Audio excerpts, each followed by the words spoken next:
The Whitlock estate had never known terror like this. 18 of the planet's most brilliant medical minds packed into a nursery worth 7 figures. Their starched coats became a hurricane of desperate motion beneath Venetian glass sconces. Seizure alarms shrieked. 4 pumps hammered. A neurologist from Mass General shouted protocols at immunologists airlifted from Zurich while Dr. Alaric Boone, the man who'd saved 3 presidents, pressed trembling fingers to his temples and admitted what everyone feared. We have nothing. Baby Zephyros Whitlock, sole heir to a fortune that could buy small nations, was convulsing toward death, and $100,000 per hour in medical genius couldn't identify why his miniature fists kept clenching, why his breathing turned ragged, why each seizure lasted seconds longer than the last. Every diagnostic came back normal. Every intervention collapsed. And outside the reinforced nursery door, wiping condensation from windows designed to repel everything, including human fingerprints, stood Calix Arden. 28 years old. Son of a man who died coughing in a factory. Wearing janitorial coveralls, washed so many times the company logo had faded to ghosts. He'd existed his entire employment invisible in this mansion. The man who emptied trash, who scrubbed tile, who noticed everything precisely because no one had ever noticed him. Right now, he was staring at the silver air vent above the crib. The one connected to the filtration system was upgraded 2 weeks ago. The one releasing a scent so faint, so metallic, so chemically wrong that it made his throat itch with recognition. A scent that every genius behind that door had inhaled 47 times without registering its existence. Calix's hands shook. He knew what it was. His father, who taught him kitchen table chemistry before lung disease stole his voice, had drilled that reaction signature into his memory before Calix turned 12. Quaternary ammonium compound meeting silver catalyst. Caustic vapor. Neurotoxic at sustained exposure. The doctors were preparing for emergency brain surgery, hunting for answers inside the child. The answer was floating in the air, wrapped in the parents' obsession with sterile perfection. Calix stared at the locked door, then at the security guard completing rounds, then at his reflection in the polished marble, the reflection of a man who'd been warned 10,000 times, stay quiet. Stay employed. Don't give them a reason to remember you exist. He thought about what would happen if his chemistry was wrong. Then he thought about what would happen if his chemistry was right, and he said nothing. Calix gripped his utility belt, felt the outline of the pH test strip in his pocket, and moved toward the door. How much would you sacrifice to force the powerful to see a truth they've been trained to ignore? Calix Arden was buffing marble outside a locked nursery when he first smelled the poison killing the baby inside. He had perfected the art of occupying space without claiming it by the time he was 19. It wasn't a talent anyone had celebrated. It was an economic necessity. When you lived in a rented room above a laundromat 3 bus transfers from a billionaire's compound, a room so cramped your bed doubled as your kitchen table, you learned fast that your presence in wealthy spaces was conditional, not guaranteed. You learned to move like smoke through hallways, to breathe without sound, to become so thoroughly, so professionally forgettable that the people gliding through their climate-controlled lives never had to acknowledge the discomfort of your humanity. His mother, Elena, had worked 2 full-time custodial jobs for 14 years. She'd started when Calix was in middle school, mopping hospital corridors while mothers in yoga pants complained about parking. She'd worked through her husband's death, through her own untreated diabetes, through the systematic erasure of every aspiration she'd harbored for herself, all so Calix could finish community college chemistry courses and keep their electricity connected. "We're fortunate," she would whisper each night, her voice hollowed by exhaustion and something that resembled either faith or perhaps just the vocabulary of survival. "Mr. Whitlock pays above minimum. He doesn't dock us for sick days. We're fortunate, Calix. Never lose sight of that." Calix never contradicted her.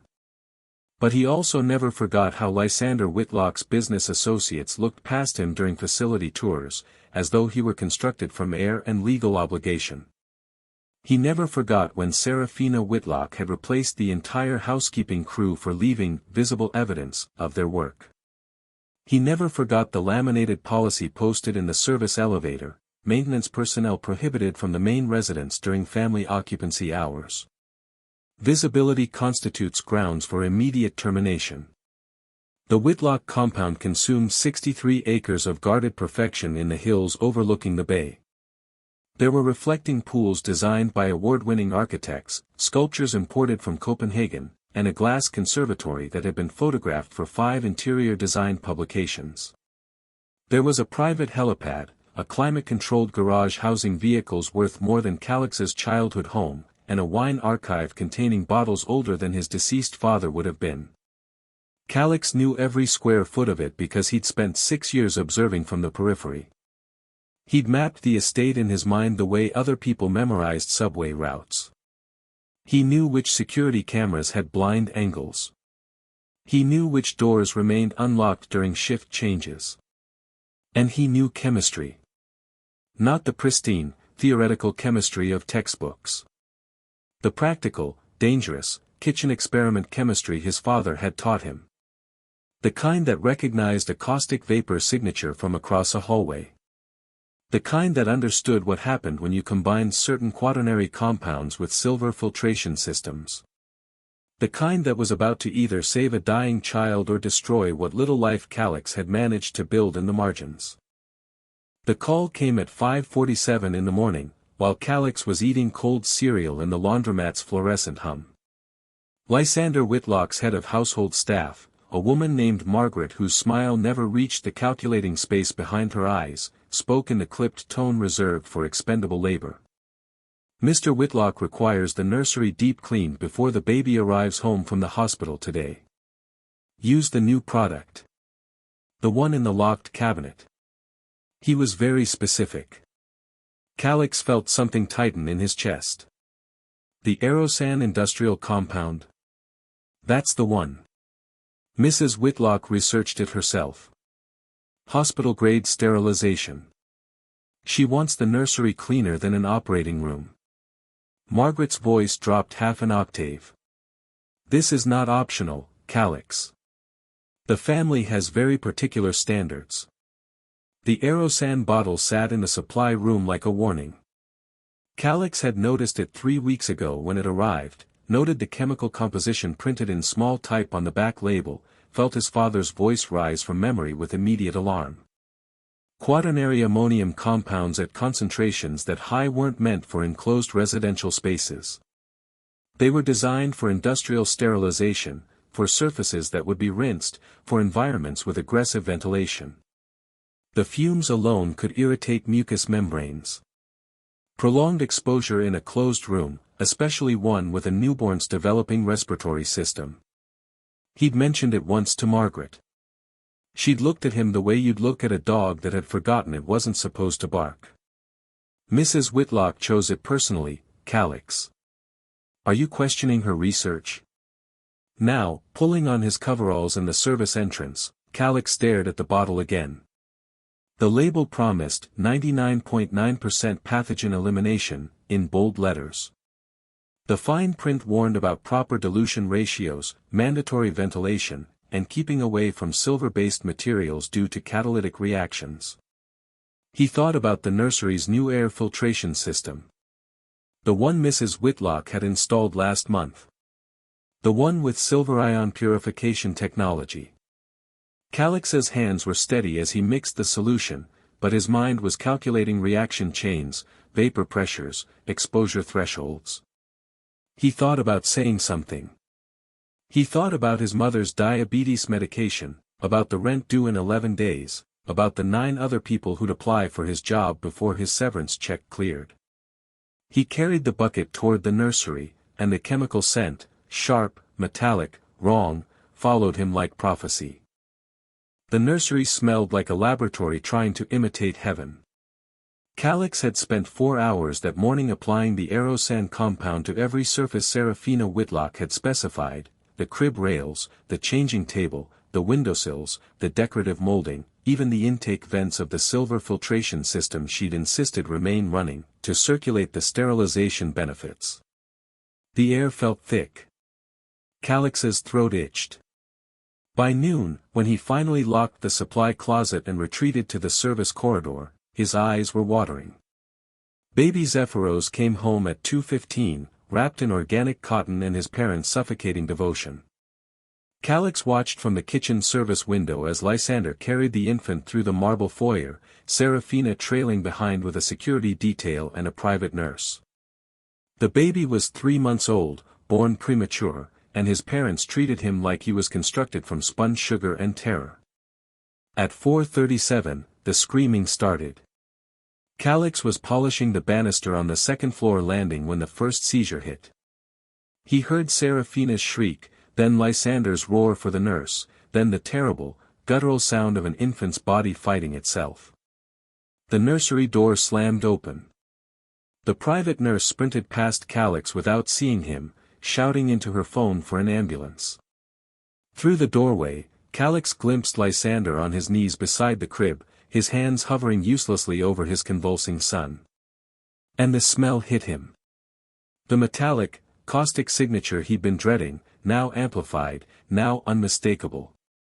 The aerosan compound, volatilized by the silver filtration system, had been concentrating in that sealed room for 6 hours. The chemical reaction he'd feared was creating vapor phase heavy metals. He knew that smell.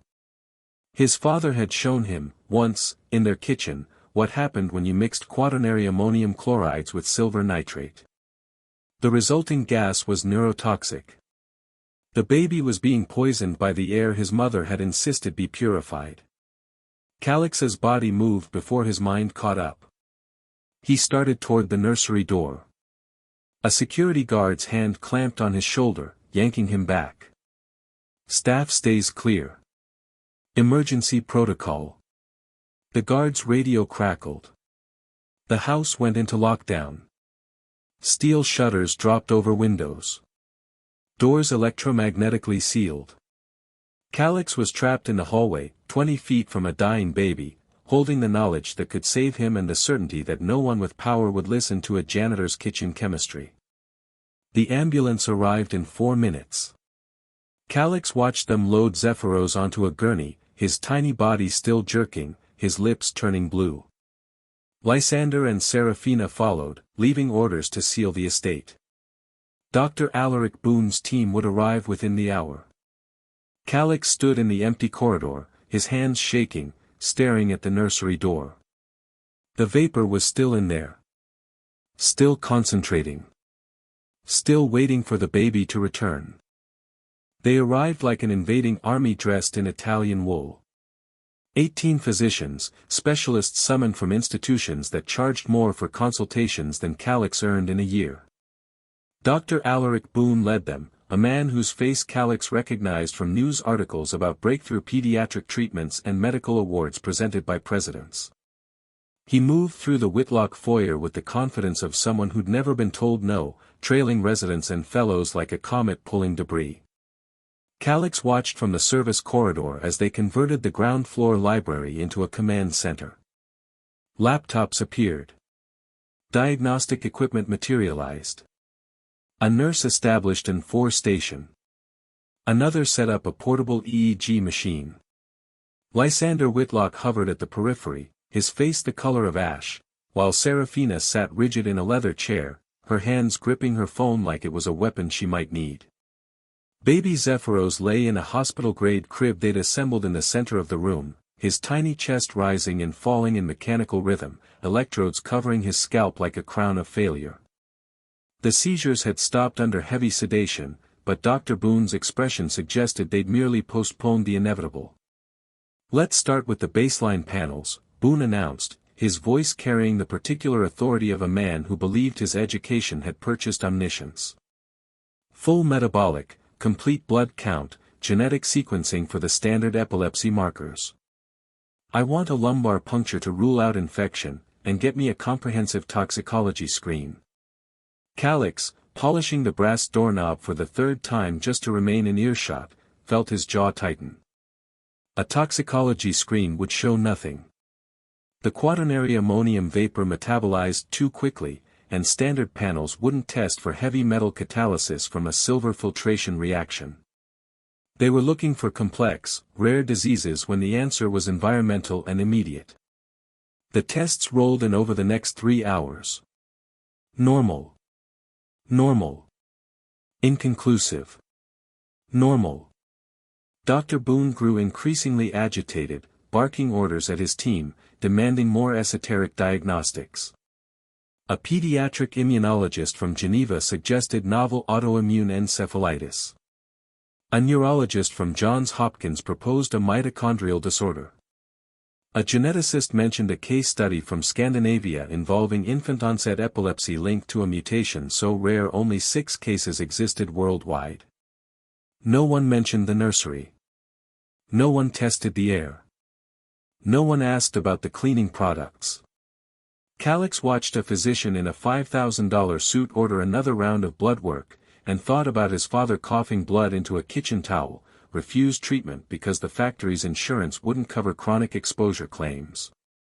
The gap between these two medical experiences felt like a chasm wide enough to swallow civilizations. At 8:15, baby Zephyros had another seizure. Alarms screamed. Doctors swarmed the crib. Boone administered anticonvulsants that did nothing. The seizure lasted 97 seconds. When it stopped, the baby's oxygen saturation was lower than before. Boone stepped back, his face grim. "We're missing something fundamental." Calix, standing invisible in the doorway, gripping his utility belt so hard his knuckles went white, thought, "I know what you're missing. I've known for 6 hours. And you will never listen to me." Calix's locker in the basement service area smelled like industrial soap and the particular loneliness of spaces no one important ever visited. He knelt on the concrete floor at 11:40 at night, his hands trembling as he opened the dented metal door and reached past his spare coveralls to the shoebox hidden in the back. Inside, wrapped in newspaper, his father's old chemistry kit. Glass test tubes. A battered pH meter. Litmus strips. Phenolphthalein indicator. A portable spectrometer his father had bought at a pawn shop and repaired with electrical tape and stubbornness. The tools of a man who'd believed understanding the world's chemical structure might protect him from its cruelty. It hadn't. But Calix had kept them anyway, learning their language the way other children learned prayers. He'd signed out at his normal shift end, then circled back through the service entrance using the security camera blind spot he'd mapped 2 years ago. The estate was quiet. The medical team had retreated to guest rooms for the night, leaving a rotating nurse to monitor Zephyros. Calix moved through the corridors like the ghost everyone had trained him to be. The nursery door was locked, but the service ventilation access wasn't. Calix slipped into the adjacent utility room, removed the vent cover, and used a glass collection tube to capture an air sample from the ductwork. The metallic scent was overwhelming this close to the source. His eyes watered immediately. He sealed the tube, retreated to the basement, and set up his father's equipment on the concrete floor beside the water heater. The pH test confirmed what his instincts had screamed: the air sample was alkaline, far beyond what normal nursery air should register. The spectrometer, crude but functional, showed elevated silver particulates. He mixed a drop of the air condensate with sodium sulfide solution. The immediate black precipitate confirmed silver compound presence. Then he tested the aerosan cleaner itself, mixing it with a silver nitrate solution in a test tube. Within seconds, a white-gray vapor formed, and Calix's throat closed with recognition. Neurotoxic. Exactly what he'd feared. The reaction was simple: the quaternary ammonium compound, when aerosolized and exposed to silver ions from the filtration system, created a heavy metal vapor that accumulated in enclosed spaces. For an adult, irritating. For an infant with an underdeveloped nervous system, catastrophic. Calix sat on the cold floor, staring at the black precipitate in his test tube, feeling something shift inside his chest. This wasn't theoretical anymore. This was certainty. Chemical, verifiable, undeniable certainty. Baby Zephyros was being poisoned by his parents' obsession with sterile perfection, and every hour he remained in that room, the vapor concentration increased. Calix thought about his mother's whispered warnings about staying invisible. He thought about the security protocols and the locked doors and the 18 doctors who wouldn't believe a janitor's kitchen chemistry. He thought about the stack of rejection letters from universities he'd applied to, institutions that had seen his community college transcripts and decided his mind wasn't worth their resources. Then he thought about a 3-month-old baby dying because no one with credentials would look down. He carefully packed the test results into his utility belt, stood, and felt his invisibility begin to burn away like morning fog. If you've made it this far into Calix's story, you understand what it means to see truth that power refuses to acknowledge. If this matters to you, if stories like this need to exist, stay with us. There's a moment coming that will test everything Calix has left to lose. The emergency meeting happened at 6:43 in the morning, and Calix heard about it from Margaret's panicked voice echoing down the service corridor. Dr. Boone had made his decision. They were out of time and out of options. At noon, they would induce therapeutic hypothermia, deep cooling baby Zephyros's brain to slow the seizure cascade and buy time for more diagnostics. It was experimental. It was dangerous. And Dr. Boone's tone, overheard through the library door, suggested it was also an admission of defeat disguised as aggressive intervention. Calix stood in the hallway, his test results burning a hole in his pocket, and felt the walls closing in. Therapeutic hypothermia would lower the baby's core temperature, slow his metabolism, make him more vulnerable to the neurotoxic vapor still accumulating in the nursery. If they brought Zephyros back to that room after the procedure, the concentrated silver compounds would hit his compromised system even harder. The treatment Boone was proposing wouldn't save the baby. It would kill him faster. Calix had 3 hours to make someone listen. 3 hours to convince a team of elite physicians that a janitor with a pawnshop spectrometer had solved the mystery their million-dollar equipment couldn't touch. 3 hours before his silence became complicity in an infant's death. He thought about the correct channels. He could tell Margaret, who'd dismiss him. He could try hospital security, who'd escort him out. He could call a regulatory agency, who'd open an investigation in 3 to 6 weeks. Every proper pathway was a dead end, and the baby didn't have 3 to 6 weeks. The baby had 3 hours. Calix's father had told him once, the year before the cancer took him, that the difference between chemistry and justice was that chemistry didn't care about your credentials. A reaction happened or it didn't, regardless of who observed it. Truth was truth, even when spoken by the powerless. But getting the powerful to acknowledge that truth, that required something chemistry couldn't provide.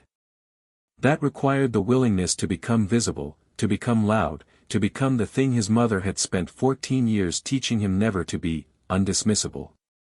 Calix touched the pH strip in his belt. He thought about maximum security prisons and assault charges and how quickly a brown-skinned janitor who burst into a room full of white doctors would be labeled dangerous, unstable, criminal. He thought about his mother's diabetes medication. He thought about the 3-month-old baby whose only crime was being born to parents rich enough to poison him with their paranoia. At 9:15, Dr. Boone began prep for the hypothermia procedure. At 9:47, they moved baby Zephyros to the medical suite they'd constructed. At 10:12, the baby had another seizure, this one lasting 2 full minutes. His oxygen saturation dropped to 83%. Calix watched the medical team descend into controlled panic, and made his decision. He would force them to see his truth. And if that meant burning down the careful invisibility he'd spent 28 years building, if it meant risking his freedom and his future, then so be it. Some chemical reactions, once started, couldn't be stopped. At 11:26, Calix Arden stopped being invisible. He stepped out of the service corridor into the main hallway, his utility belt secured, his father's test strip tucked into his palm, and his heart hammering against his ribs like it was trying to escape the consequences of what he was about to do. The medical suite was on the second floor, east wing, behind 2 security checkpoints and a locked door that required keycard access he didn't have. He had 4 minutes before they began the hypothermia procedure. 4 minutes to cross a mansion designed to keep people like him contained to designated spaces. 4 minutes to shatter every rule that had kept him employed. The first security guard saw him immediately. Marcus, a man Calix had shared morning coffee with exactly once, looked up from his phone with confusion sliding into alarm. "Calix? You're not authorized." Calix didn't slow down. He hit the marble stairs at a sprint, his work boots slapping against stone that cost more per square foot than his monthly rent. Behind him, Marcus shouted into his radio. Ahead, the second-floor landing stretched like an accusation. The second guard, a woman named Torres, stepped into his path at the top of the stairs, her hand moving toward the taser on her belt. Calix saw her eyes catalog him, Janitor, out of bounds, moving with purpose. The math of threat assessment happening in real time. "Sir, stop where you are. This area is restricted." "The baby's being poisoned," Calix gasped, his lungs burning. "The nursery, the air, I can prove it." Torres's expression didn't change. "Sir, I need you to step back and return to authorized areas. Security is already en route." Behind her, through the medical suite's partially open door, Calix could see Dr. Boone pulling on sterile gloves. Could see the specialized cooling equipment being wheeled toward the crib. Could see baby Zephyros, sedated and small and dying from something so simple that 18 geniuses had walked past it 47 times. "Move," Calix said, and something in his voice, desperation or certainty or the particular tone of a man with nothing left to lose, made Torres's hand freeze on her taser. He didn't wait for her decision. He shoved past her, his shoulder connecting with her arm, and threw himself at the medical suite door. It flew open. Heads turned. Dr. Boone looked up from the crib, his face cycling from confusion to outrage. Marcus grabbed Calix from behind, arms wrapping around his chest. Calix's feet left the ground. He could see the nursery through an adjacent doorway, could see the silver filtration vent still running, still concentrating vapor, still waiting to receive the baby back into its toxic embrace after the procedure. "It's the cleaning compound," Calix shouted, thrashing against Marcus's grip. "The aerosan and the silver filter, they're creating heavy metal vapor, I tested it." "Get him out of here," Dr. Boone snapped. "Security, now." Torres appeared in the doorway, taser drawn. 2 more guards materialized behind her. Calix felt Marcus dragging him backward, felt his window closing, felt the weight of his invisibility trying to reassert itself like gravity. And then baby Zephyros seized again. The alarms shrieked. The medical team converged. And in the chaos, Marcus's grip loosened just enough. Calix wrenched free, stumbled forward, and his hand closed around the one piece of evidence that couldn't be ignored. The medical suite had a prep sink installed near the door, one of those expensive fixtures with touchless sensors and antimicrobial coating. Calix crashed into it, his hand shooting out to grab the faucet for balance, his other hand pulling the pH test strip from his belt. Behind him, security was shouting. Dr. Boone was ordering his removal. A nurse had stepped between Calix and the crib, her body a barrier of professional authority. "He's contaminated the sterile field," someone yelled. "Get him out now." Calix gripped the faucet, feeling the cool metal under his palm, and thought about his father explaining precipitation reactions in their kitchen while his lungs slowly filled with industrial poison. Thought about how truth needed translation to be heard. Thought about how evidence, undeniable and chemical and real, was the only language that transcended class. "Look at the residue," Calix gasped, wrenching the faucet handle. Water poured. He dragged the test strip across the metal fixture where condensation had been collecting, where the vapor from the nursery's ventilation system had been depositing microscopic particles for days. The strip changed color immediately. Bright. Undeniable. The alkaline signature of silver catalyst compounds reacting with the quaternary ammonium base. He spun, holding the strip up like a weapon, like proof, like the chemical vindication his father had never lived to deliver. The baby's not sick. Calix shouted, his voice cracking. He's being poisoned. The aerosan cleaner Mrs. Whitlock made me use, it's reacting with the silver filtration system. The vapor's neurotoxic. Every hour he's in that nursery, it gets worse. Dr. Boone stared at him like he'd started speaking in tongues. Security, remove this man immediately. Marcus and Torres moved in. Calix backed against the sink, his hands raised, the test strip still visible between his fingers. I tested the air sample. I have the results. The pH is 0.3 alkaline, there are silver particulates in the vapor, and the spectrometry shows. You have no credentials, Dr. Boone cut him off, his voice ice. You have no authorization. You are a janitor, and you are interfering with a medical emergency. The word hung in the air. Janitor. Not person. Not witness.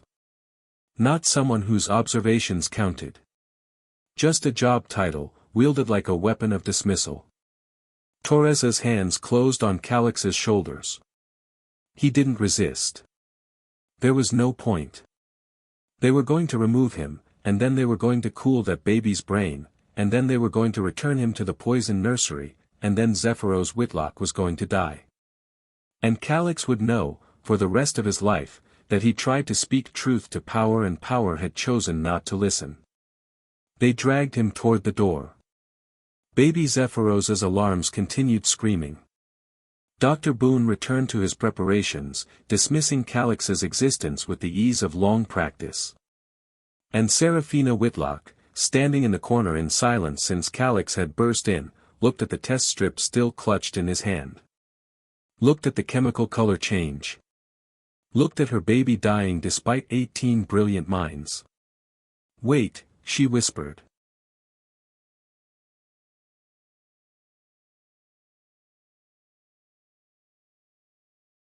The single word stopped the entire room. Torres's grip on Calix loosened. Dr. Boone froze mid-gesture. Every head turned toward Seraphina Whitlock, this woman who'd spent a fortune trying to engineer a sterile world for her son, now staring at the janitor she'd never bothered to learn the name of. What did you say about the cleaner? Her voice was barely audible, but it carried the weight of someone whose certainty was beginning to fracture. Calix's throat was raw. The aerosan compound. The one you ordered for hospital-grade sterilization. It's a quaternary ammonium base. When it's aerosolized in an enclosed space with your silver ion filtration system, it creates a catalytic reaction. The vapor contains heavy metal compounds. For an adult, irritating. For an infant, he couldn't finish. Dr. Boone made a dismissive sound. That's absurd. Silver filtration systems are used in hospitals worldwide. They're perfectly safe. Not with that concentration of quaternary compounds, Calix interrupted, his exhaustion burning into something sharper. Not without proper ventilation. Not in a sealed nursery with an infant whose nervous system is still developing. He held up the test strip again, his hand shaking. This isn't theory. This is evidence. The pH, the metal particulates, the chemical signature, it's all here. You expect us to believe, Boone started. Test it yourself, Calix cut him off. The residue is on every surface in that nursery. The vapors in the air ducts. Run your own diagnostics. Or, he turned to Seraphina, speaking directly to her for the first time in 6 years of invisible service. Move the baby. Just move him out of that room. Put him somewhere without the silver filter, somewhere the compound hasn't been applied. If I'm wrong, nothing changes. If I'm right, the seizures stop. The silence stretched. Baby Zephyros's monitors beeped their mechanical rhythm. Torres's hands were still on Calix's shoulders, ready to remove him, waiting for the order. Serafina Whitlock looked at her son. Looked at the 18 doctors who'd found nothing. Looked at Calix Arden, this man she'd never once spoken to, holding a test strip and evidence her fortune couldn't purchase. "Do it," she said. Dr. Boone's face went red. "Mrs. Whitlock, I cannot recommend." "I'm not asking for a recommendation," Serafina's voice turned to steel. "I'm telling you to move my son. Now." It took 17 minutes to relocate baby Zephyros to a guest bedroom on the opposite side of the estate, a room with standard filtration and walls that hadn't been touched by Calix's cleaning compound. They transferred the monitoring equipment, the 4 stands, the emergency medications. Dr. Boone supervised with barely contained fury, shooting looks at Calix that promised consequences. Calix stood in the doorway, still flanked by security, watching the baby breathe. Watching the minutes tick past. Watching the medical team hover, waiting to prove him wrong. At minute 23, baby Zephyros's oxygen saturation ticked upward. 90%. 92. 95. At minute 47, his respiratory pattern stabilized. The mechanical gasp smoothing into something natural. At minute 59, his tiny fist unclenched. His eyes flickered beneath closed lids. And he didn't seize. Dr. Boone stood perfectly still, staring at the monitors like they were betraying him. Around him, physicians began pulling out equipment to test Calix's hypothesis, sudden urgency replacing skepticism. Someone ran to collect air samples from the nursery. Someone else started researching quaternary ammonium reactions with silver compounds. Serafina Whitlock collapsed into a chair, her hand over her mouth, tears streaming down her face. Lysander, who'd been standing frozen in shock, crossed to Calix with an expression carved from equal parts rage and relief. "You knew," he said. "How long have you known?" Calix met his gaze. "Since yesterday. Since you made me use the compound." His voice was steady now. Quiet. The voice of someone who'd burned away his invisibility and found something harder underneath. "I tried to warn your staff. They told me not to question Mrs. Whitlock's research. Some truths can't be silenced. Some knowledge refuses to stay hidden. If this story is making you feel something, if it's making you think about whose voices we dismiss and whose expertise we worship, then maybe it's worth sharing. Maybe someone else needs to hear it too." They kept Calix Arden in that guest bedroom doorway for another 40 minutes while Dr. Boone's team ran tests that confirmed everything his kitchen chemistry had already proven. The air samples from the nursery showed elevated silver particulates. The residue on the crib rails tested positive for quaternary ammonium compounds at concentrations far above residential safety standards. The ventilation system's filters, when examined, were coated with a fine metallic dust that matched the precipitation reaction Calix had demonstrated.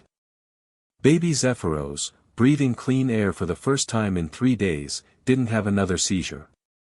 His color returned. His tiny fingers relaxed.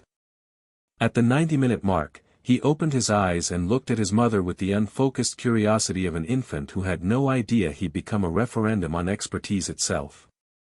Dr. Alaric Boone approached Calix with the careful steps of a man navigating professional humiliation. His face was unreadable. Behind him, the medical team worked in silence, their earlier confidence replaced by something that looked like chastened disbelief. "You were right," Boone said. The words sounded like they'd been extracted with pliers. "The sodium thiosulfate protocol you suggested, for chelating heavy metals, it's the correct treatment approach." He paused. "Where did you study chemistry?" "My father's kitchen," Calix said. "Community college textbooks. YouTube. Wherever I could learn for free." Boone's jaw tightened. For a moment, Calix thought he might actually apologize. Instead, The doctor turned to Lysander Whitlock and began discussing treatment plans, his authority reasserting itself now that the crisis had passed. Security finally released Calix at hour 3. Torres gave him an apologetic nod. Marcus avoided his eyes. Margaret appeared in the hallway, her face tight with the complex math of a supervisor whose subordinate had just humiliated her by being correct. "Mr. Whitlock wants to see you in his office," she said, and the tone suggested Calix's employment status remained very much in question. Lysander Whitlock's private office overlooked the estate's southern gardens, a room where decisions worth millions were made over scotch older than Calix's mother. Whitlock stood at the window, his back to Calix, his reflection ghostly in the glass. "My son is alive because of you," he said finally. "My son is also alive because you ignored every chain of command and physically forced your way into a sterile medical environment." He turned. "I don't know whether to give you a commendation or press charges for assault." Calix said nothing. He was too tired to be afraid anymore. Whitlock studied him. "Dr. Boone wants you prosecuted. He feels you demonstrated dangerous lack of respect for medical authority." "My wife," he paused. "My wife wants to offer you a substantial financial reward and a written apology." "And you?" Calix asked. Whitlock's expression was unreadable. "I want to understand why you risked everything. You could have stayed silent. Kept your job. Let the doctors take responsibility for outcomes. Why didn't you?" Calix thought about his father, about kitchen chemistry and truth that transcended credentials, about how invisibility was safer but silence had a cost that compounded like interest. "Because I knew," he said simply. "And knowing meant I had to choose who I was going to be." The silence stretched.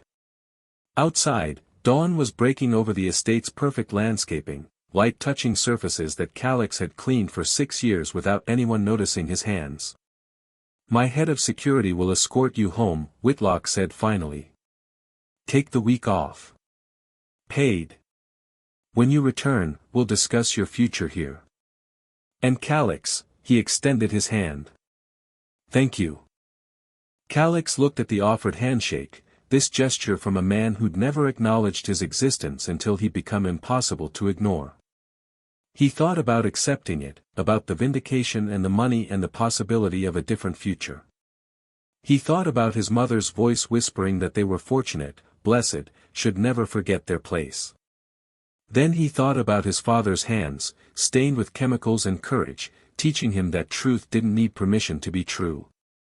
He shook Whitlock's hand. Firmly. As an equal. "You're welcome," Calix said. "But I won't be coming back." Whitlock's eyebrows rose. "Excuse me?" "I'm done being invisible," Calix said, and felt something unlock in his chest. "I'm done cleaning up after people who can't see me. I saved your son because it was right, not because I owed you my silence. I don't need your job to know what I'm worth." For the first time in 6 years, Lysander Whitlock truly looked at Calix Arden. Really looked. Saw not a janitor but a man who'd risked everything for a principle, who'd chosen moral courage over economic safety, who'd proven that expertise lived in unexpected hands. "What will you do?" Whitlock asked quietly. Calix smiled, small and certain. "Learn. Out loud this time. Maybe teach others what my father taught me. Maybe show people that chemistry doesn't care about your tax bracket." He moved toward the door, then paused. "One more thing. The other staff who warned me not to question your wife's decisions. Don't punish them. They were just trying to survive. I understand that better than anyone." He walked out of that office with nothing but his father's chemistry kit and the knowledge that he'd finally become visible on his own terms. The morning light hit the marble floors he'd polished 1,000 times, and for once, Calix didn't see his reflection as a ghost. He saw it as proof that some people aren't meant to stay in the margins. Some knowledge refuses to be silent. And some acts of courage, no matter how small they seem, can change everything. Baby Zephyros Whitlock would grow up never knowing the name of the man who saved him. But Calix Arden would know.